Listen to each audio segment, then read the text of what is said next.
Os irmãos, a paz do Senhor mais uma vez. Eu quero pedir aos irmãos que estão aqui, por favor, vamos agrupar aqui, ó, para que o raio de visão nosso fique melhor. Glória a Deus.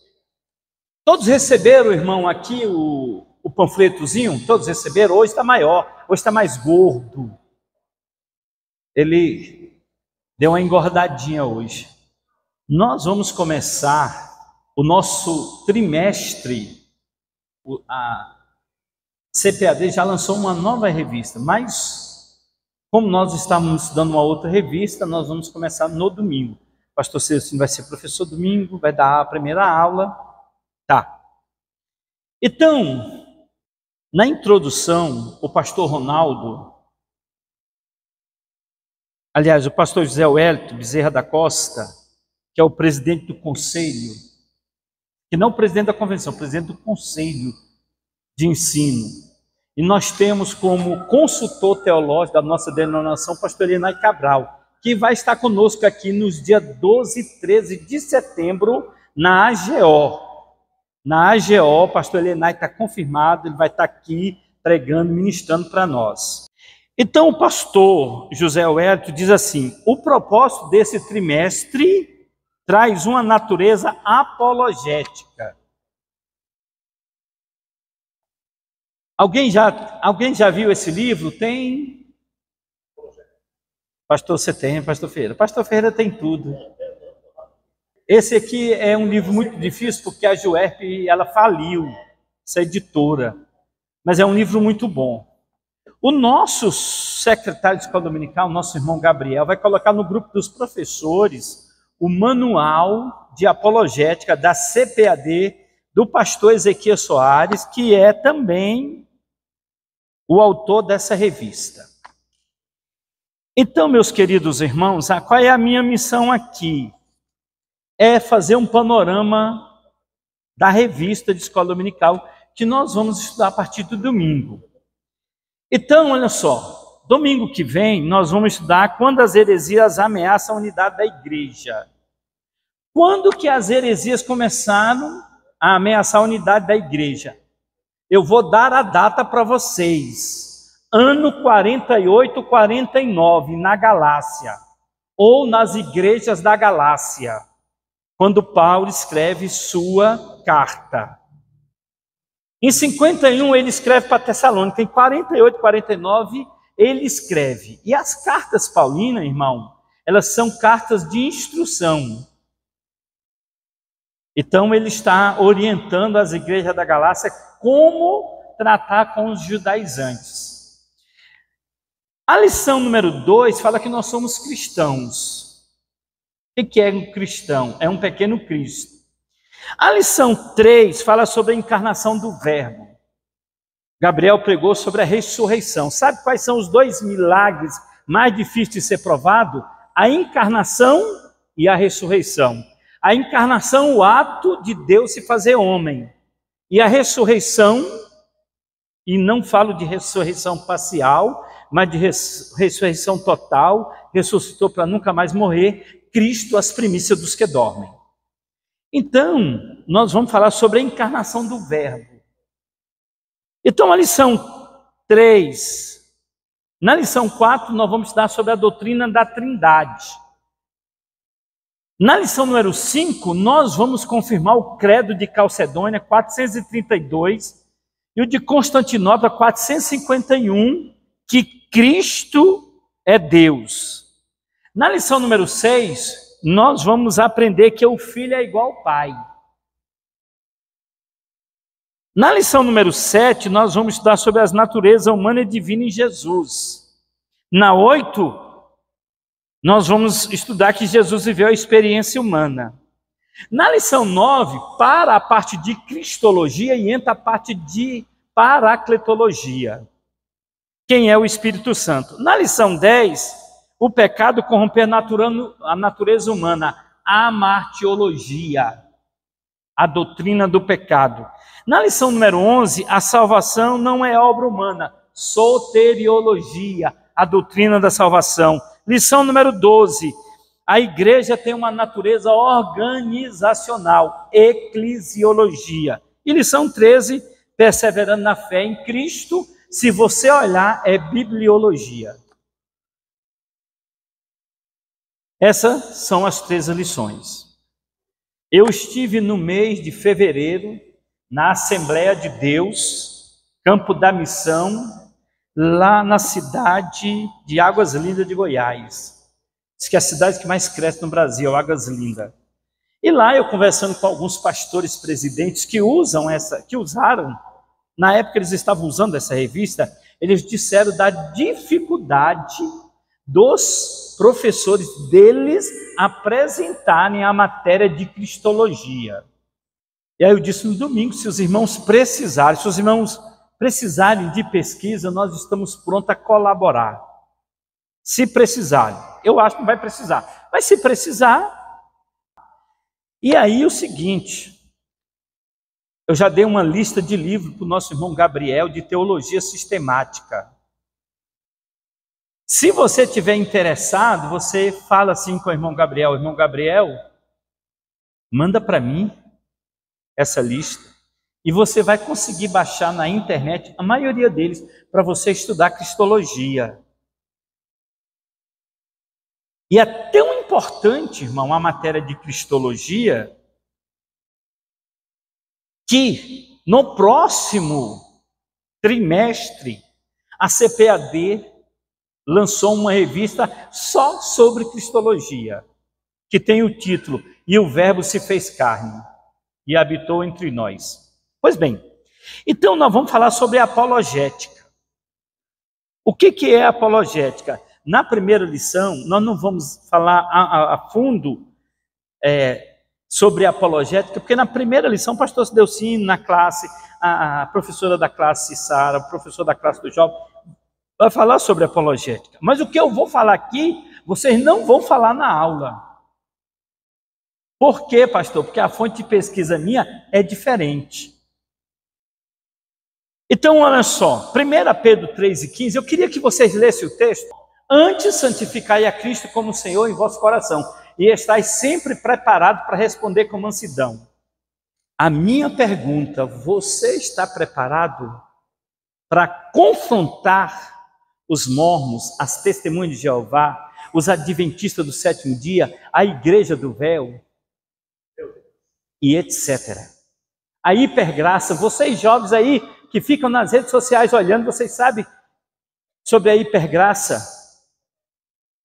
Então nós devemos estar preparados para responder com mansidão e temor a qualquer que vos pedir a razão da esperança que há em vós. E aí, meus amados irmãos, para você estar preparado, você tem que aprender teologia sistemática. Pastor, e o que é teologia sistemática? É de cheirar ou de passar no cabelo? Não é nenhum e nem outro. E eu vou trazer o conceito aqui de teologia, para depois eu falar de apologética. Porque, irmão, apologética e teologia sistemática é a mesma coisa. Então, o que é teologia sistemática? É o estudo organizado das doutrinas da fé cristã. Quem tem caneta? Teologia do C. Pai, Filho e Espírito Santo. Teologia do DVC. Anjos e homens. Vou repetir. Teologia do C. Quem é o C? O ser de Deus. O Pai, aqui nós chamamos de a doutrina de Deus, ou teologia propriamente dito. A doutrina do Filho, que nós chamamos de cristologia, e a doutrina do Espírito Santo, que nós chamamos de paracletologia ou pneumatologia. Então, teologia do ser. Que ser? O ser de Deus. Então, a teologia sistemática, ela se divide em duas áreas, teologia do ser e do dever ser. Então, do dever ser, anjos e homens. Antropologia, dever ser. Demonologia, tem a ver com anjos decaídos. Então, teologia do ser e teologia do dever ser. Para você combater essa turma, você precisa de ter noção de teologia sistemática. E aí, eu, lá na igreja do Sobradinho, amigo do pastor Elienay, vocês vão ver como ele é meu amigo quando ele estiver aqui. Aí ele disse para mim o seguinte, para dar aula no IBC de teologia sistemática, só pastor. Por que, pastor? Porque pastor está preocupado com a doutrina. Eu lembro um tempo atrás, ali pelos anos de 2009, 2008, quando surgiram muitas igrejas aqui, muitos falsos profetas, quando eu ministrava aqui, muitos diziam, não, pastor, você está falando do pastor A, do pastor B ou do pastor C. Nós não estávamos citando nome, nós estávamos citando a doutrina. Então a teologia sistemática, ela está associada à apologética. Porque você só consegue fazer um confronto teológico para responder, para fazer apologética cristã, se você conhece. Irmão, é melhor enfrentar uma onça ou correr dela.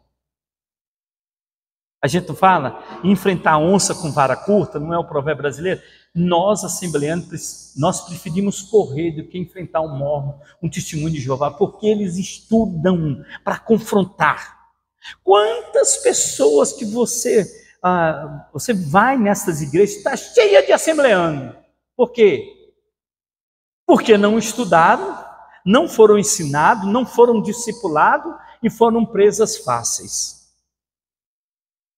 Nós chamamos o nosso curso de capacitação ministerial, irmão, mas na verdade é um discipulado avançado.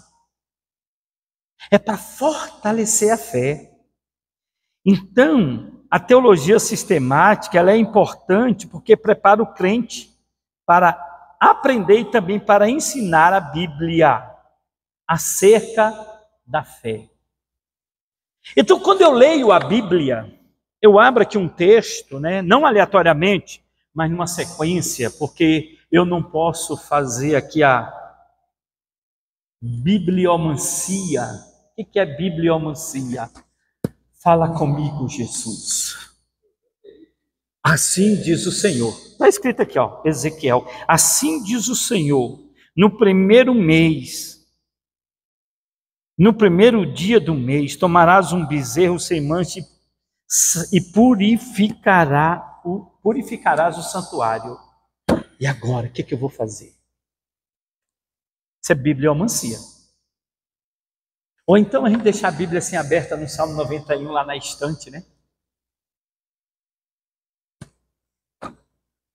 Agora não precisa mais de Bíblia, você só salvar e deixar lá no celular, no tablet.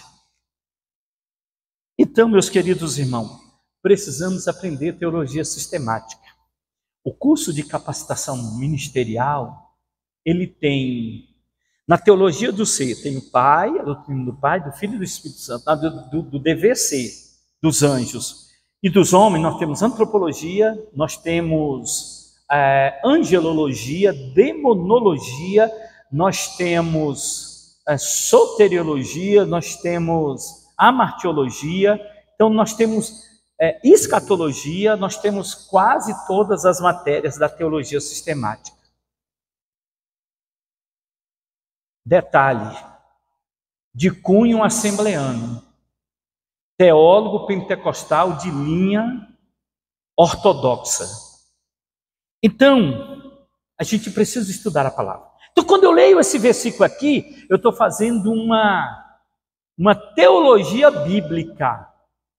A teologia bíblica, ela não tem muita argumentação, é mais citação. Meu pai disse que lá na igreja onde ele congrega, lá na quadra 10 do setor, na quadra 12 do setor leste, lá no Gama, ele mora na 10 e congrega na 12. Uma igreja filiada até a nossa convenção. Ele disse que foi um pregador lá, o camarada sabe a Bíblia todinha. Ele sabe citar a Bíblia todinha. Se você citar um versículo, você sabe onde é que está. Teologia bíblica. Mas agora vamos para a teologia sistemática. Me explique sobre a existência de Deus. Porque a teologia sistemática vai fazer você pensar. Aonde está escrito na Bíblia, ou onde a Bíblia prova a existência de Deus? Em nenhum lugar.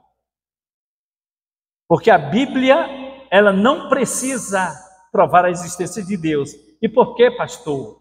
Porque todo aquele que é salvo, o Espírito Santo coloca dentro do seu coração que a Bíblia é a palavra de Deus. Então tome cuidado, Quando você lê um texto e diz, eu não concordo com o texto, porque você está confrontando a autoridade do Espírito Santo de Deus. Não se levante contra Deus. Você pode se levantar contra o homem, mas se você se levantar contra Deus, eu vou fazer o seu culto fúnebre. E o sermão já está pronto. O sermão já está pronto. Então, a teologia sistemática, ela tem essa finalidade. Fazer-nos pensar. Ler o texto, estudar o texto. Por que o pessoal só fala no Salmo 23, no Salmo 91, no Salmo 121? Porque não estudam os textos sagrados. Nós precisamos estudar o texto sagrado, nós precisamos conhecer. Então, a teologia sistemática, ela corrige certas ideias, conceitos ou interpretações. Aqui na revista, irmão, só com exceção da primeira lição, as outras 12 é teologia sistemática. É teologia sistemática. Agora, tome cuidado na sua fonte de pesquisa. Tome cuidado na sua fonte de pesquisa. Porque dependendo do site que você está fazendo pesquisa, em vez de você aprender, você desaprende. Então, meus queridos irmãos, se a teologia sistemática está associada à apologética, agora nós vamos entrar. E falando aqui, tem muitos pregadores aqui, nós aprendemos. Quem fez o curso de oratória com a professora Luciane?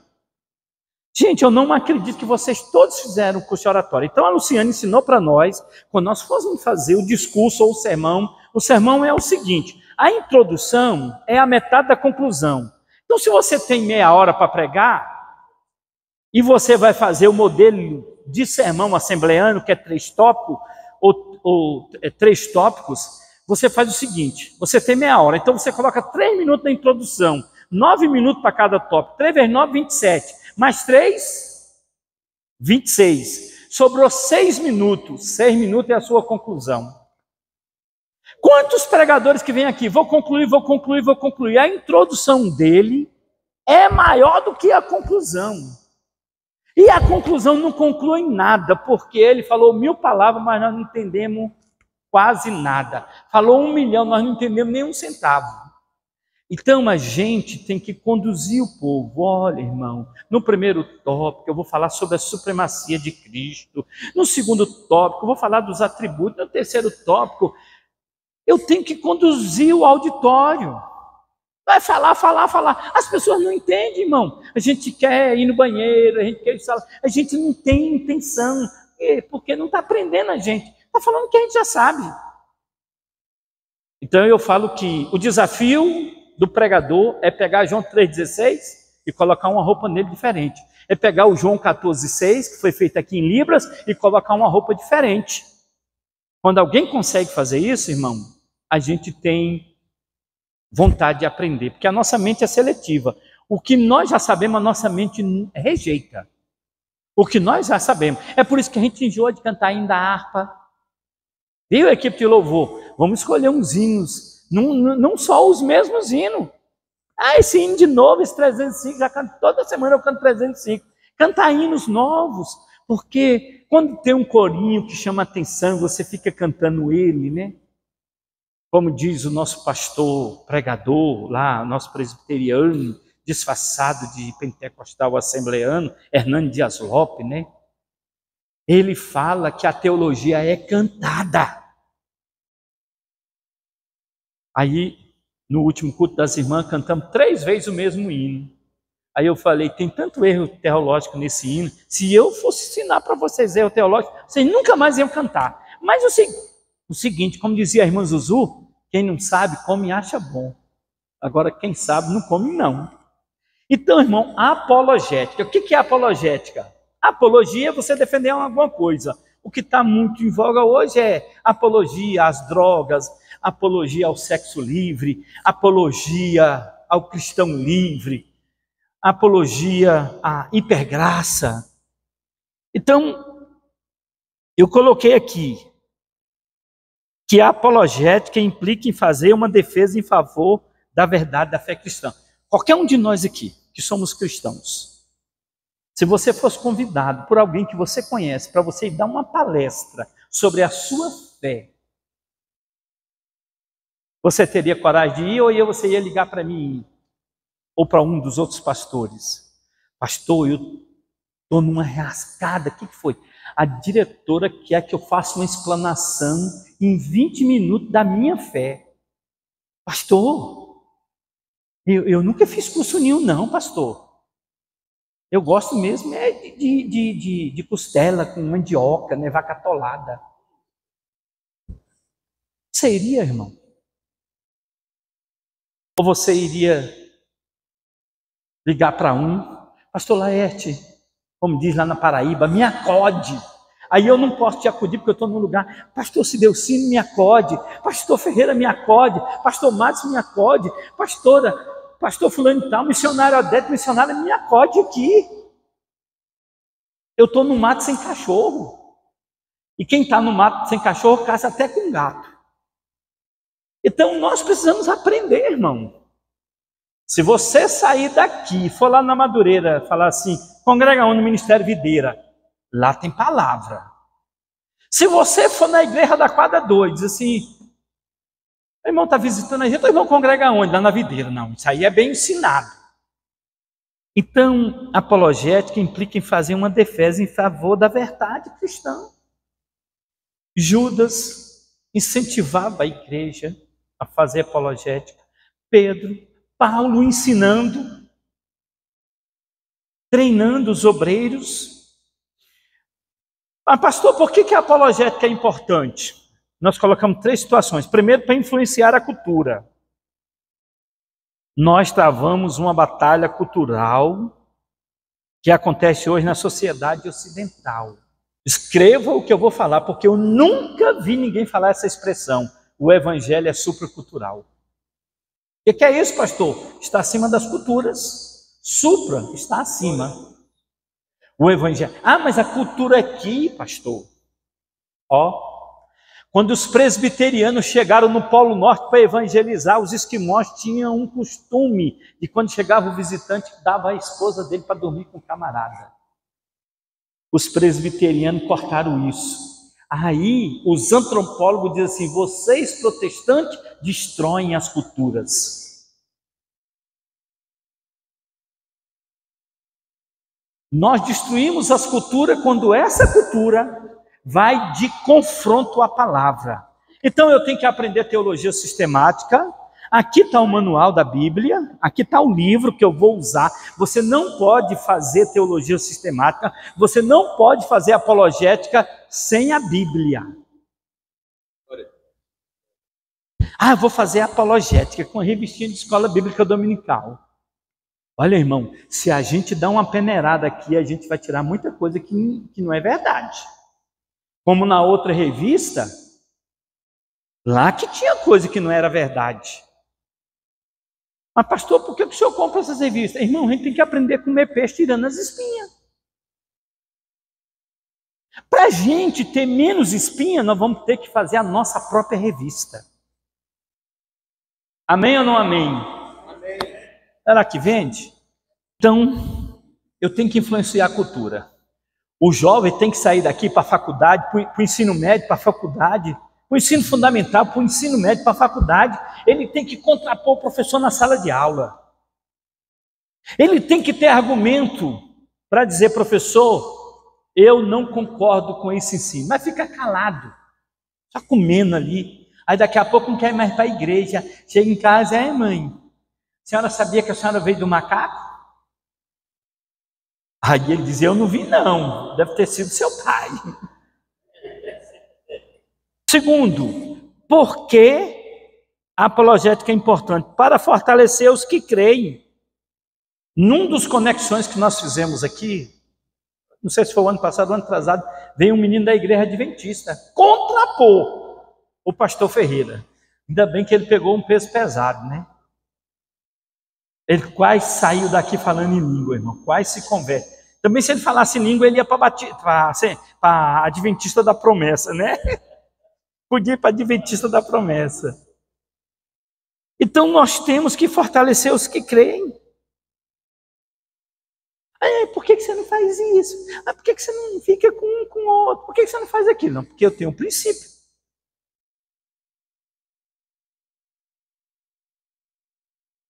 Palavra de Deus. Mas esse livro aí? Esse livro. Por que a apologética é importante? Para ganhar os incrédulos. Cadê o irmão Valmir, que gosta de contar a história da Bíblia? As pessoas, irmão, ficam perdidas. Fica assistindo os filmes aí que mistura ficção com doutrina bíblica e é uma confusão e você não sabe se aconteceu, se não aconteceu, porque ali no teatro, na novela, eles põem cada coisa que não tem na Bíblia e você não sabe se é verdade, porque você não lê a Bíblia. Olha, eu vi um pastor pregando essa semana, ele falando que 54% dos pastores da Assembleia de Deus nunca leram a Bíblia toda. 54%, mais da metade, irmão. Aí eu pergunto aos pastores, vocês estão nos outros 46% que leram? Ou vocês estão nos 54% que nunca leu a Bíblia toda? Então, meus queridos irmãos, o papel da apologética é uma defesa. Esse papo que os nossos pastores antigos falavam que teologia desviava, não desvia não, irmão. E também desvia, né? Toda regra tem exceção. Tem gente que usa o conhecimento bíblico para contrapor a liderança. Tem gente que usa o conhecimento bíblico para afastar os irmãos da igreja.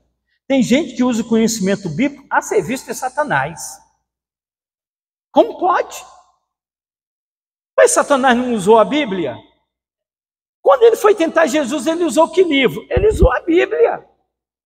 E diga-se de passagem, a Septuaginta, que era a Bíblia que Jesus lia, para não ter confusão. Então, influenciar a cultura, fortalecer os que creem, ganhar os incrédulos. Então, e a necessidade? Primeiro, Deus ordena o uso da razão. Olha, não é somente crer, é porque eu creio. Quando Paulo escreve sua carta pastoral para o jovem lá, pastor da igreja de Éfeso, ele diz assim, eu sei em quem eu tenho crido e que ele é poderoso para guardar o meu depósito até aquele dia. Então você precisa ter convicção. Irmão, se você não tiver convicção, no primeiro vento você vai.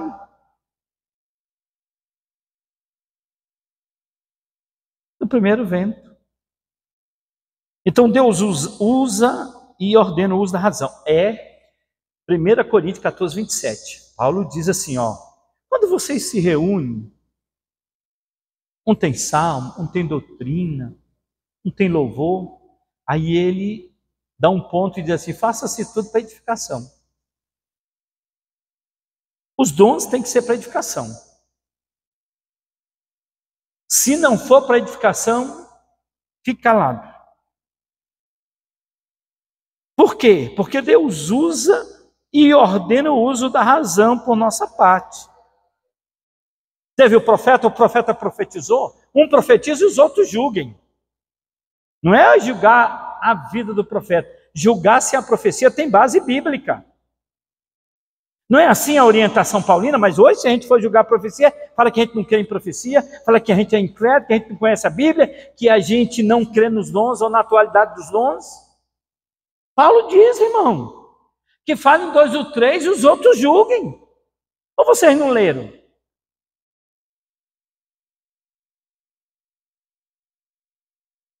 A razão exige. Deus nos criou com uma razão humana. Ele faz parte da sua imagem em nós. Não sei se os irmãos sabem, eu mudei agora para a horta comunitária. Estou morando na roça, no meio da cidade. Eu aluguei minha casa. Quando eu fui alugar minha casa, o propenso inquilino falou assim, o senhor pode pintar a casa de branco? Eu falei, posso. Ela era pintura de cinza, ela é assim, cinza, né? Queriam casa de pastor e extensão da igreja, pintei de cinza. Aí pintei de branco. Depois foi descobrir, sabe por que ele pintou a casa de branco? Porque ele é budista.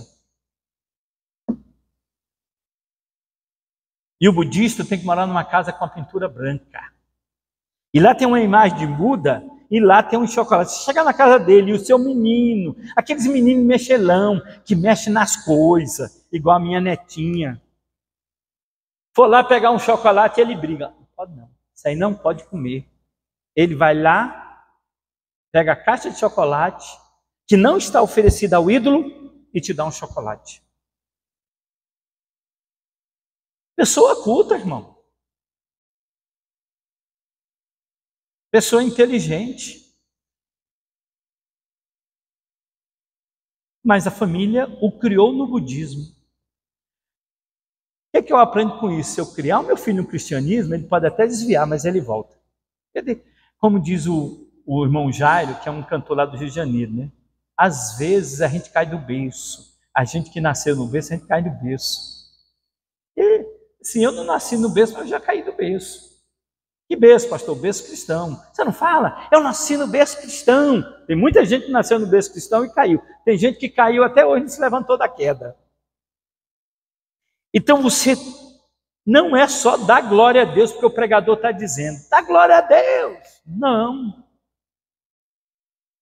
Dá amém. Levante seu pé direito. Levante seu pé esquerdo. Levante o seu dedo indicador. Não.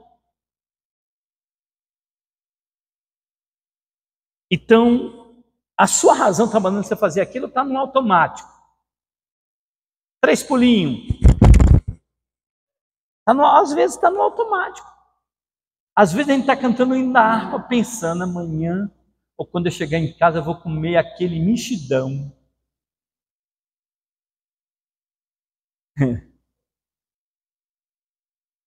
Irmão, eu falo igual os profetas. Vocês já viram os profetas que eles profetizam? Ele vê quem está chorando, ele vê quem está prestando atenção, ele larga uma profecia nas tuas costas.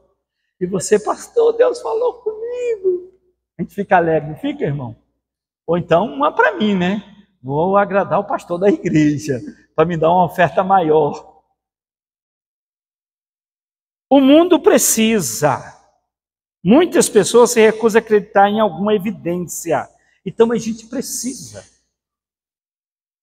Eu estou fazendo uma especialização, uma outra, né, irmão? Uma outra especialização em teologia sistemática. Porque eu já disse aqui para os irmãos, você sabe qual é o inimigo do melhor? O bom. Tá bom, tá bom. Minha esposa me diz assim, mas você já está gagá, quase de bengala, ainda vai estudar? Eu falei, a irmã Elma está com 60 e poucos anos, está fazendo faculdade, agora a UNB abriu um curso aí para terceira idade, aí a gente já pode fazer. Viu, Bira? Nós já podemos fazer esse curso aí da terceira idade aí. O vestibular é só para gente, assim, dos cabelos brancos. É Bira, professor lá? É não. Então, meus amados irmãos, Deus nos criou como seres racionais. Ele espera que o nosso culto seja um culto racional. Seja um culto racional. Então a gente precisa defender a nossa fé. A gente não pode ficar calado. Está lá falando mal de pastor, não entre no mesmo time. Está lá falando mal do sistema da igreja, não entre no mesmo time. A gente fala de nós, porque irmão é o seguinte, os irmãos brigam em casa, mas se alguém de fora for brigar com o irmão, o que acontece? Os irmãos se unem. Eu lembro uma vez que eu fui comprar uma casa de uma mulher separada do marido. Na hora de fechar a casa, o ex-marido veio também, não deixou fechar o negócio. Aí eu falei, tá certo. Meu cunhado diz que depois que separa 6 meses ainda continua unido, né? Eu acho que devia ter só uns 6 meses de separação, porque ele veio e disse, não, você não pode vender a casa por esse preço, por isso, acabou que não deu negócio. Falei, tá certo, é assim mesmo, Deus sabe todas as coisas. Então há uma necessidade da igreja fazer apologética. Agora, a gente só vai fazer apologética, irmão, se a gente conhecer a Bíblia. Se não conhecer Bíblia, o professor de escola dominical vai ficar com a revistinha na mão, mete a cara na revista e fica lendo.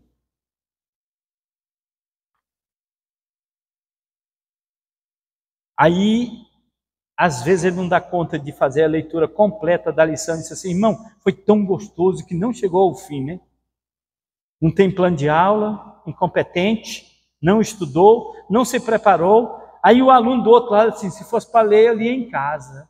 Ele também não leu. Antigamente, os nossos manuais de escola dominical, aquela folhinha de chamada, tinha lá, quem leu a revista? Aí o professor perguntava, quantos leram a revista? Hoje a gente não pode nem fazer uma pergunta dessa, que a gente pode ser processado. Quem leu a revista?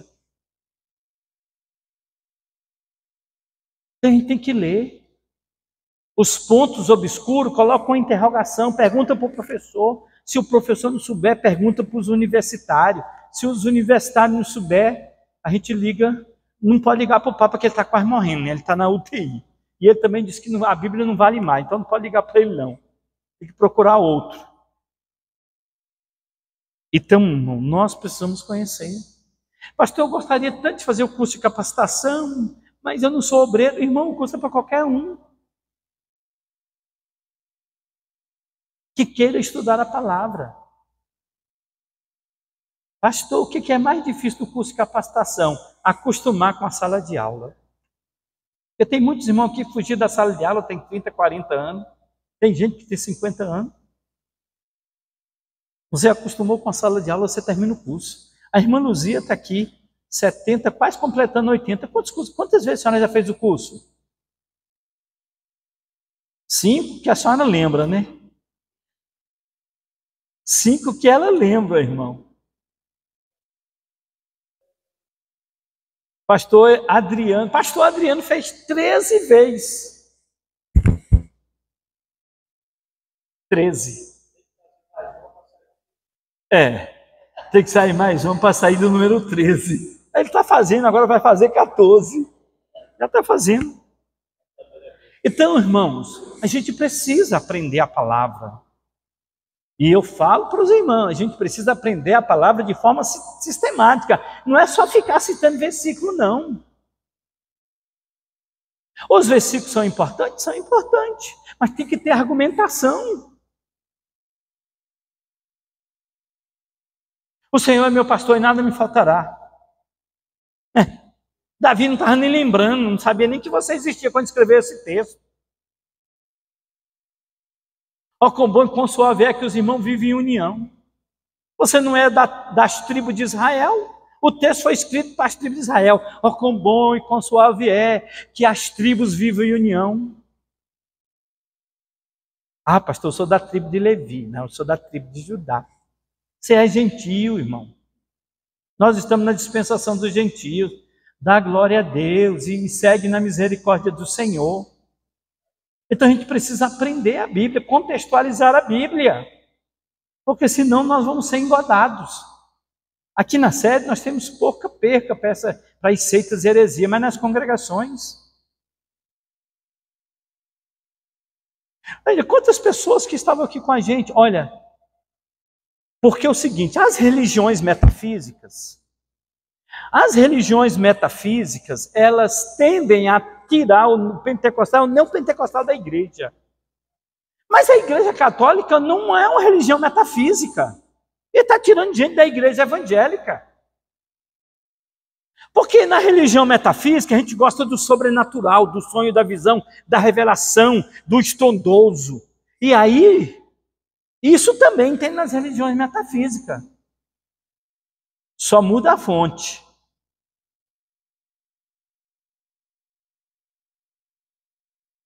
O irmão me perguntou, disse, pastor, o demônio tem condições de fazer milagre? Eu falei, tem.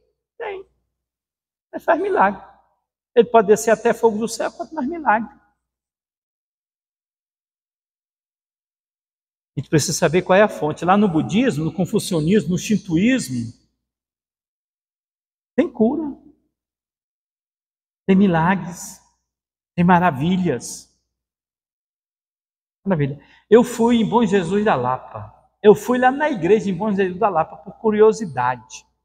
Só não comprei a fitinha do Senhor do Bonfim. Quando nós fomos lá na igreja, na entrada da igreja, eles ficam vendendo a fitinha. Aí quando eu não quis comprar, você sabe o que o vendedor falou para mim assim? No mínimo é protestante. Eu falei, rapaz, você está adivinhando. Aí lá dentro, irmão, da gruta, tem uma igreja. E lá na igreja tem um quartinho da bagunça, cheio de muleta, cheio de peças lá, de pessoas que foram curadas. Foram curadas. Que fizeram a promessa para o santo.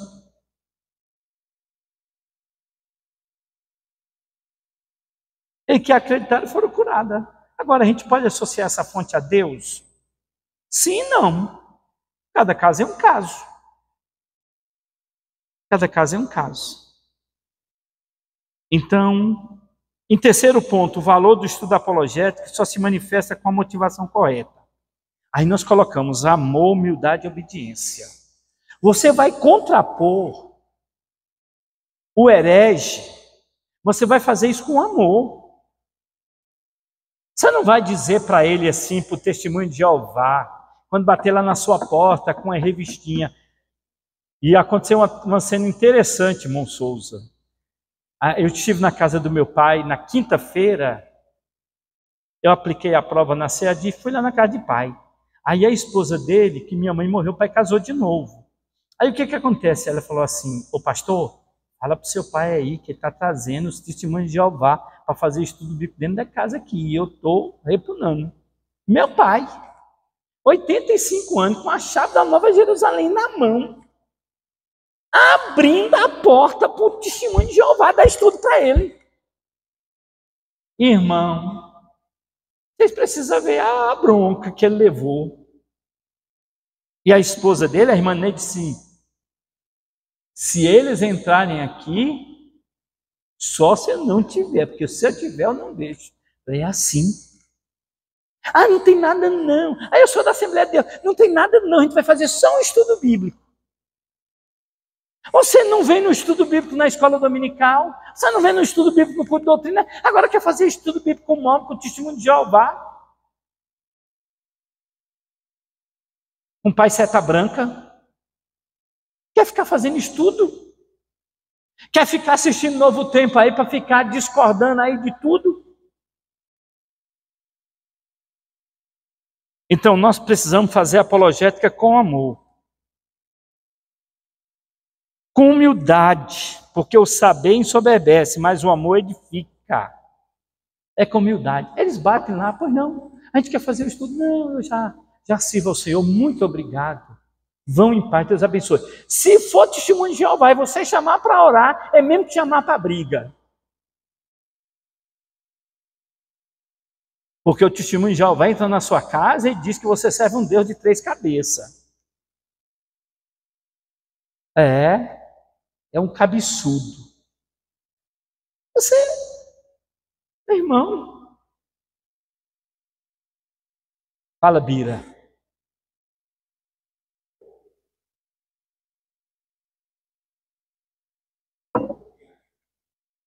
Eles têm uma técnica de pergunta e resposta.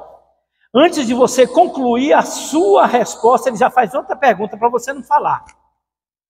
Bira, é só chamar eles para orar, Bira. Que eles vão embora. Irmãos, se nós fizéssemos a evangelização que eles fazem, nossas igrejas não cabiam, porque eles são trabalhadores. Muitos estão lá equivocados, enganados. Então, a apologética só se manifesta com a motivação correta, amor. Orar por eles, para Deus abrir o entendimento dele. Humildade, obediência. Então, o nosso chamado envolve preparo, palavra, procedimento para responder. Responder, apologia. A todo aquele que vos pedir a razão da esperança que há em vós. Escuta, Gil, por que você está na igreja? Hein? Por que você é crente? Ah, já sei, tu deve estar dando muito dinheiro para o pastor. É o que eles usam, né? Eu estive agora, irmão, esse feriado de carnaval, eu estive lá no Nordeste goiano. Aí as primas lá da minha esposa, eles construíram uma capela. O padre dirigiu uma missa lá, paga R$ 75 a missa. Se fizer o ofertório e não der R$ 75, o dono do terreno tem que completar. O padre não pode sair dali sem R$ 75. E lá eles têm uma mania de arrecadação. Eles pedem um bezerro e faz uma rifa, um bingo. E esse dinheiro todinho vai para a paróquia, da paróquia manda para a diocese, que manda para Roma. E tem meta. O padre diz assim, olha, eu quero 10 bezerros, 10 rifas, e eu quero mandar para a diocese que fica lá em Porto Nacional. Eu quero tanto. Aí o que acontece? Tinha um padre muito carismático lá, fez amizade com todo mundo, ia na casa do fiel, comia, fazia aquela amizade e tal, dentro do respeito, né? E aí, de 4 em 4 anos, tem que trocar o padre. Aí trocaram o padre, chegou um outro padre. Primeira coisa que o outro padre chegou, proibiu um boteco perto da capela, porque tinha um boteco perto da capela, ele mandou fechar. Porque terminava a missa, eles iam para o boteco, o padre cortou. Rapaz, está lá um levante contra o padre, igual na igreja evangélica, um levante para tirar o padre. Estão fazendo um abaixo-assinado para ir na diocese, lá em Porto Nacional, para tirar o padre. Eu disse assim, gente, aí a prima lá que organiza, que ela é a mais velha, ela que organiza tudo, eu que não vou dar meu dinheiro para o padre. E eu falei para ela assim, você é obrigada a dar. Como assim? Se você tem que dar. Não pode se apresentar de mão vazia ao Senhor, não. Eu falei, aqui, tá vendo? Ó, ela faz parte da igreja dos não dizimistas também. Irmão, a igreja dos não dizimistas é bênção. Não tem banco para sentar, não tem água para beber, não tem luz, não tem banheiro. Quando quiser fazer necessidade fisiológica, corre lá no mato. É a igreja dos não dizimistas. Não tem dinheiro para fazer lanche, não tem dinheiro para fazer cesta básica. Não tem, não. Tem muita gente que frequenta essa igreja. Muita gente. Então vamos fazer apologética com amor, com humildade, com obediência. Antigamente, os nossos pastores nos ensinavam que a gente não tinha nem que fazer amizade, nem receber. Mas está lá, São Antônio, abrindo a porta para fazer estudo bíblico. Um testemunho de Jeová. Aí eu brinquei com ele. Pai, o senhor está com esse povo aí. E o senhor pensa que eles vão jogar dominó com o senhor? Não vão, não. Eles vão trazer a revistinha Sentinela para o senhor comprar. Não, mas eles são tão bonzinhos.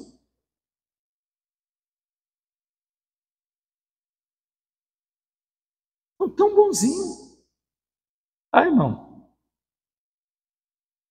Pergunte para o satanista se o diabo é bom ou é ruim. Ele vai falar que é bom também.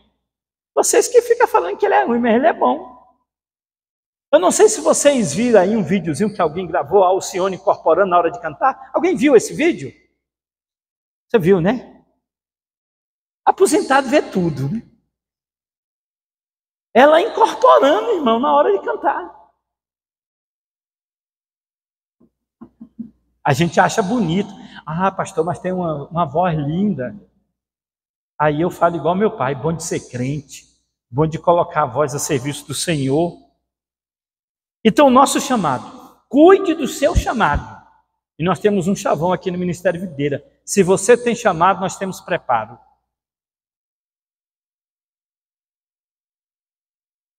Eu divulguei o curso de capacitação. O ano passado divulguei o curso de oratório, mas eles não vêm estudar, irmão. Sabe qual é o medo? De vir e ficar.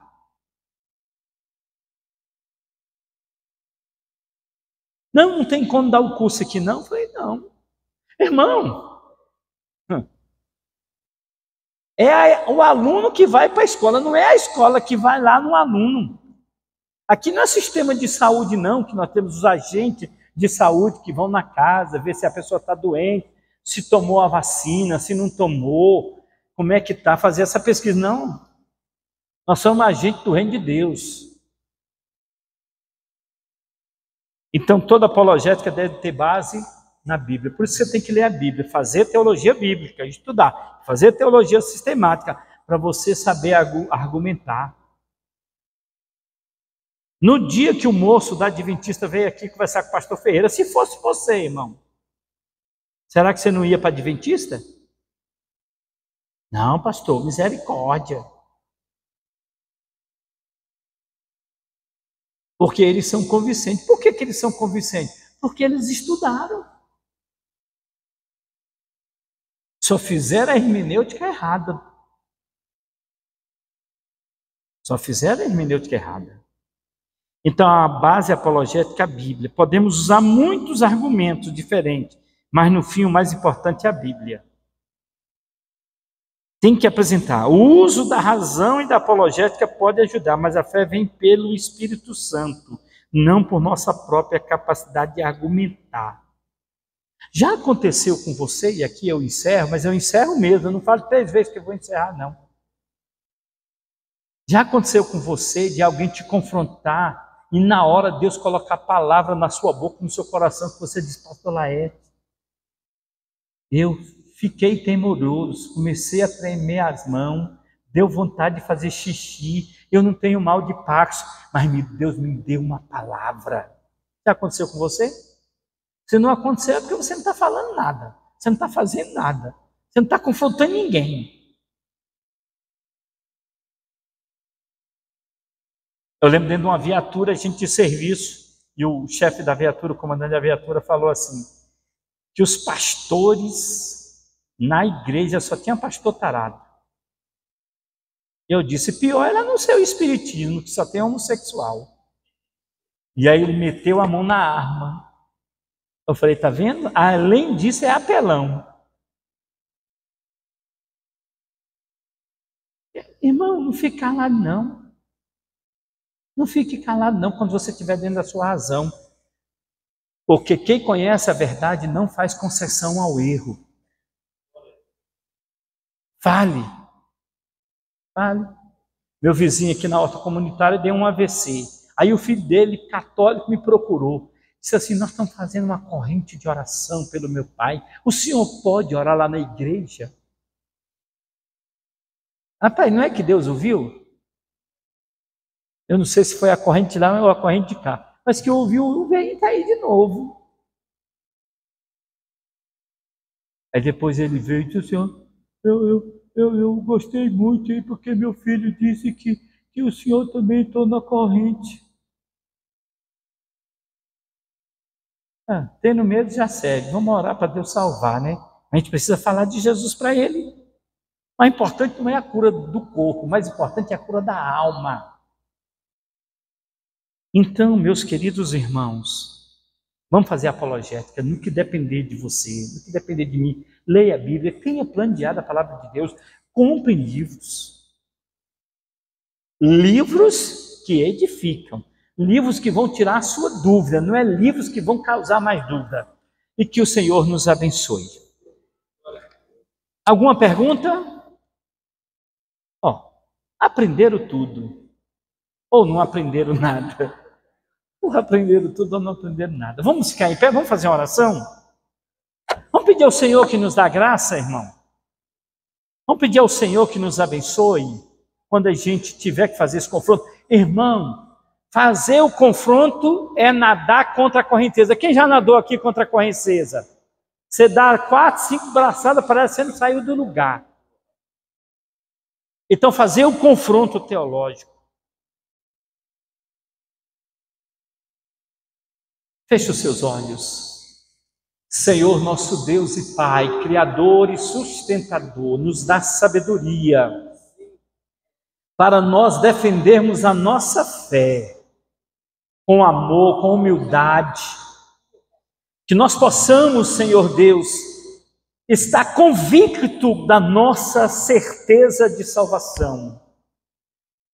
Deus, não permita que Satanás mande os seus agentes para nos tentar, Senhor, na nossa fé. Abençoa cada um dos que tiver a oportunidade de vir e fortalece a nossa fé, fortalece o nosso conhecimento, Fortalece, Pai, em nome de Jesus. Em nome de Jesus, que nós sejamos instrumento do bem, da paz, que possamos ser instrumentos usados por Ti para levar a palavra sem erro, sem heresia, àqueles que precisam da Tua salvação. É a nossa oração nessa noite, em nome de Jesus. Amém e graças a Deus. Tome o seu lugar. Eu volto aqui a nossa coordenação da EBD para as considerações finais.